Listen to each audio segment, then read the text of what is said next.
Good evening. You are tuning in to AWANI Tonight with me, Cynthia Ng. Malaysia reiterates its call for an immediate ceasefire following an airstrike on a Gaza hospital that has killed hundreds of people. Prime Minister Datuk Sri Anwar Ibrahim condemned the attack, saying the move had gone overboard.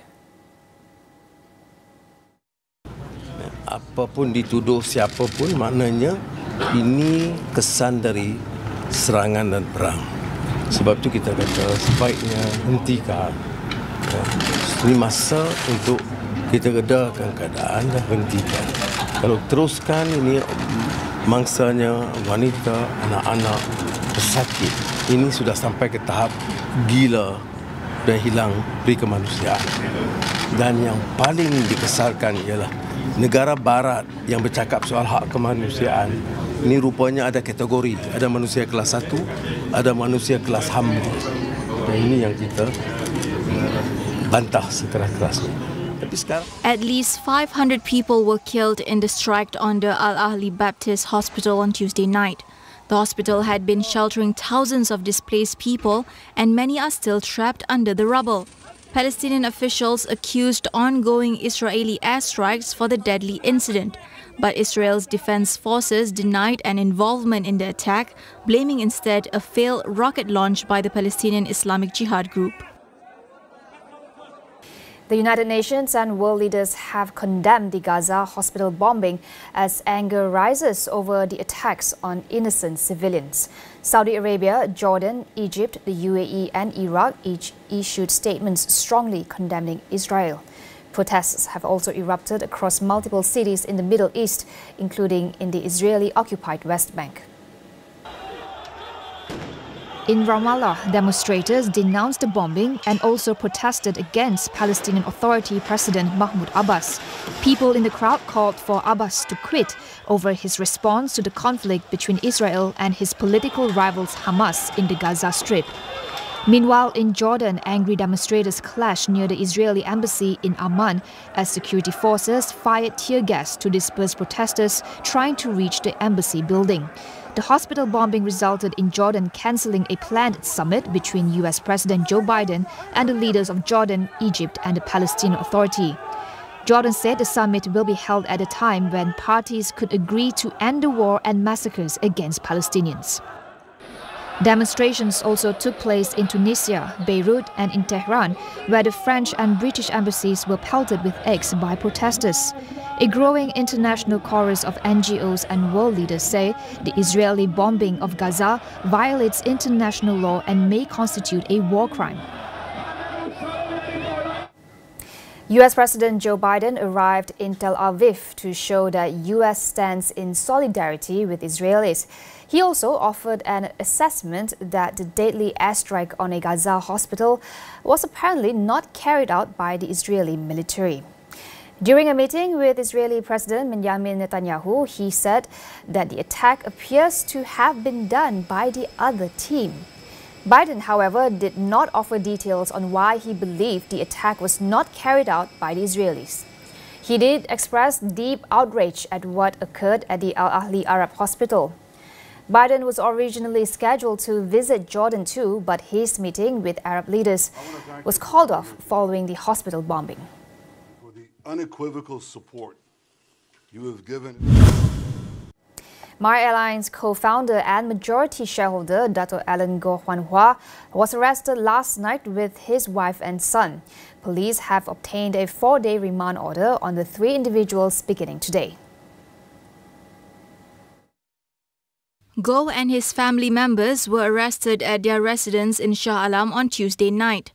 All 3 were detained to assist in an investigation under the Anti-Money Laundering, Anti-Terrorism Financing and Proceeds of Unlawful Activities Act 2001. Goan owns private firms Zillion Wealth and Trillion Cove Holdings, which hold an 88% and 10% stake in the airline respectively. MYAirline had announced the immediate suspension of its operations on October 12, citing the lack of a contingency plan and investor withdrawal. Meanwhile, Sri Muhyiddin Yassin has denied any involvement with MYAirline or any of the company's shareholders. The former Prime Minister said he had no background knowledge of the company and that certain parties had come up with the claim to tarnish his reputation. Muhyiddin claimed that MYAirline received the conditional approval for its air service license on 22nd December 2021, when he was no longer the Prime Minister. He added that the involvement of the law firm Rosli Dahlan Saravana Partnership (RDS) as MYAirline's lawyer on behalf of the company's shareholders cannot be attributed to him, as RDS has the right to represent anyone who needs its legal services. RDS is reportedly representing Muhyiddin in his defamation suit against Prime Minister Datuk Sri Anwar Ibrahim. The cabinet vacancy for the post of Domestic Trade and Cost of Living Minister will only be filled when there is a suitable candidate, says Datuk Sri Anwar Ibrahim. Speaking to reporters at an event in Putrajaya, the Prime Minister brushed off rumours of a cabinet reshuffle that has been circulating in recent weeks. Rombak kabinet. Kena rombak. Untuk mengisi kekosongan pengganti bila ada calon. Okey. dah ada calon berapa sih? Anwar previously said there was no urgency for a cabinet reshuffle. The post of Domestic Trade and Cost of Living Minister became vacant after Datuk Sri Salahuddin Ayub passed away in July due to a brain hemorrhage. Speculation of a cabinet reshuffle gained traction after the civil service heads of 5 ministries were moved to new positions recently. Bata National will not contest in the Jepak State by-election in Sarawak on November 4th. PN Secretary-General Datuk Sri Hamzah Zainuddin said the coalition will be focusing on defending the Kemaman parliamentary seat instead. Hamzah said that PN is also occupied with the party's annual general meeting at the branch, divisional and national levels. The Jepak by-election follows the death of its incumbent, Datuk Talib Zulpilip, last September 15th due to kidney complications. Meanwhile, polling day for the Kemaman parliamentary by-election in Terengganu is set for December 2nd. Theme park operators are now allowed to hire an additional 2,000 foreign workers. Home Minister Datuk Sri Saifuddin Nasution says the additional workforce is required to prepare for the Visit Malaysia year in 2026. The move follows a request from the Tourism Ministry to open up employment of foreign workers for theme parks. Saifuddin said there are currently 78 theme parks operating nationwide, with around 13,000 workers. Last month, the government agreed to reopen the intake of foreign workers for barbershops, goldsmiths and textile stores. The Malaysia Communications and Multimedia Commission (MCMC) has blocked 2.6 billion suspected scam calls as of September this year.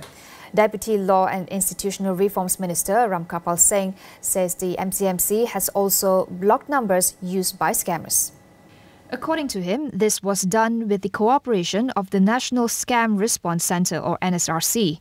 Ramkapal said that between October 2022 to August this year, 1,732 cases were referred to MCMC, where 134 phone numbers were terminated due to fraudulent activities, while 21 suspicious phone numbers were blocked. From January 1st till August 30th this year, 1,247 websites related to phishing scams were also blocked by the MCMC. We'll take a quick break. Stay tuned for more.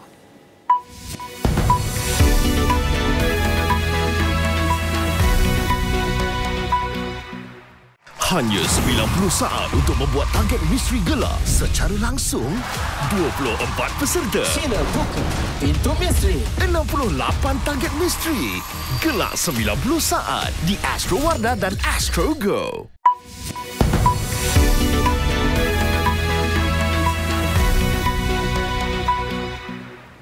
Welcome back. The 2% rise in the sales and service tax SST to 8% from 6% is expected to only raise 3 billion ringgit in additional revenue for the country.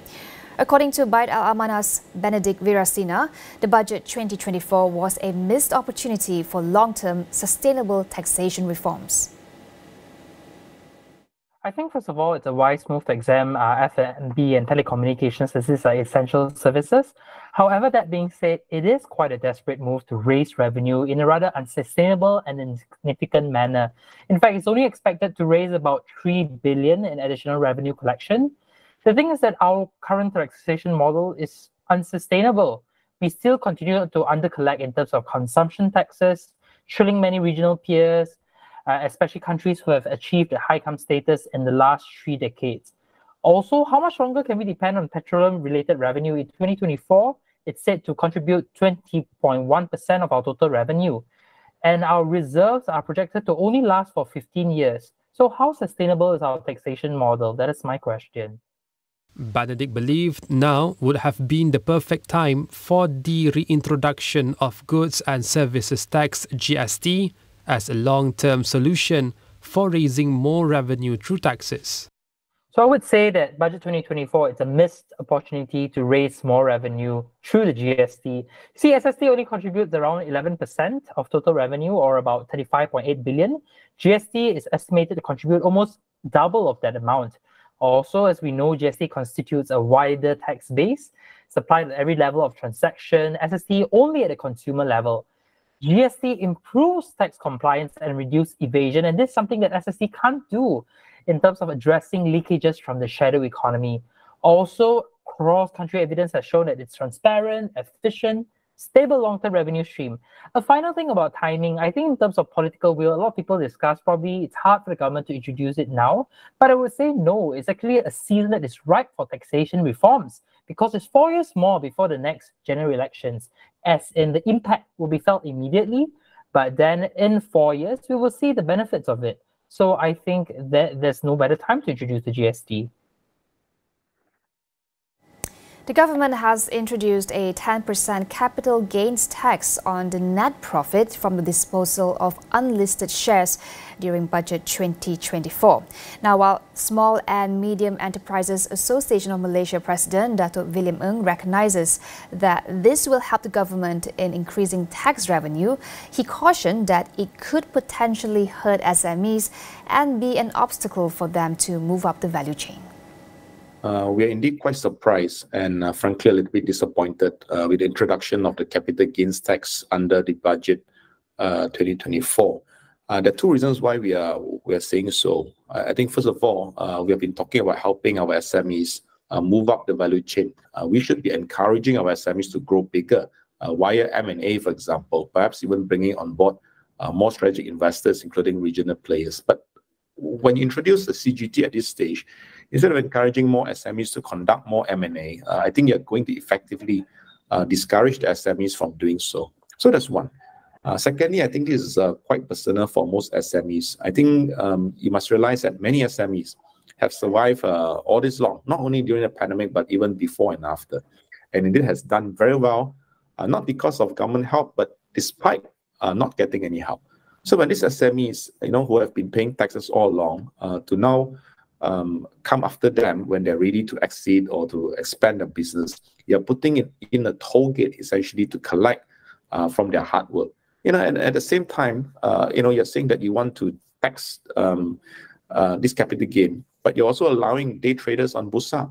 These are speculators who add, no value to the economy, and yet they don't have to pay any tax. So I think that feels very painful and frankly quite unfair to the SMEs. But we hope that the government can still continue, since the details are not fully out yet, still can continue to fine-tune the corporate gain tax so that it does minimum damage to the SMEs. For example, one of the things we can do is to really exempt any company or individual who has held shares in any company for more than 5 years, to exempt them from CGT. I think this is not unlike how we treated the RPGT in the past, and it will, of course, encourage a long-term investment and at the same time protect the interests of genuine entrepreneurs and business founders.